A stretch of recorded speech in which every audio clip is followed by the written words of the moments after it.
L'épidémie de coronavirus de Wuhan s'est propagée rapidement, provoquant l'infection et la mort de nombreux Chinois.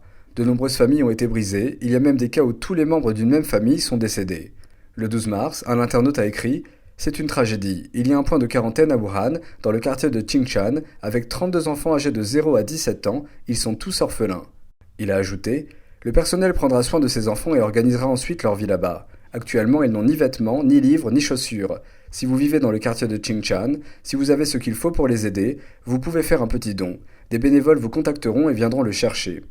Monsieur Yang Changqing, le cofondateur de l'ONG chinoise Changcha Funeng, a repris les paroles de cet internaute et s'est exprimé ainsi. Cette épidémie de coronavirus à Wuhan a tué presque entièrement de nombreuses familles, et beaucoup ont dit que c'était impossible d'attendre l'aide du gouvernement.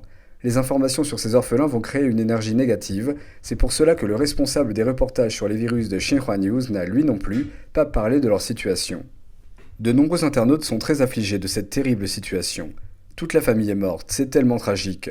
Nous les appellerons les orphelins de la pneumonie de Wuhan, c'est déplorable.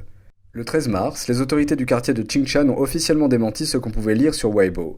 Ils ont dit que dans l'ensemble, des points de quarantaine et postes de réadaptation sanitaire du quartier de Qingshan, il y a seulement 30 mineurs de moins de 17 ans et qu'ils ont tous, en plus, un représentant légal. De nombreux internautes ne croyaient pas non plus aux nouvelles diffusées par les autorités. Quelques commentaires sur le net sont explicites. Chaque fois quand ils démentent une rumeur, j'en ai froid dans le dos. Créer des rumeurs, éliminer les rumeurs, de nos jours, qui dit la vérité? Quand le gouvernement essaie de démentir une telle rumeur, je la prends juste pour la vérité. Dès qu'il y a des nouvelles qui se répandent sur Internet, le gouvernement donne immédiatement l'étiquette rumeur. Je ne fais plus confiance aux médias officiels. La situation de l'épidémie à Wuhan est devenue incontrôlable depuis 3 mois. À partir du moment où le virus a commencé à se propager, les autorités locales ou centrales chinoises ont toutes dissimulé les faits en disant que la maladie était contrôlable et évitable, qu'il n'y avait pas de transmission interhumaine, tout en arrêtant des médecins qui ont révélé la vérité sur la maladie.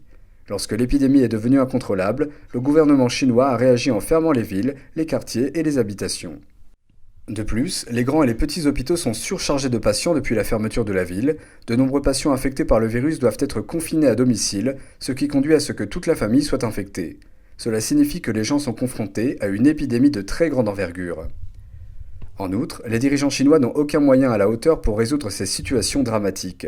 La grave pénurie de matières médicales a fait souffrir d'innombrables personnes entre la vie et la mort à Wuhan. Dans beaucoup de familles, personne n'a survécu. On voit les morts sur la route.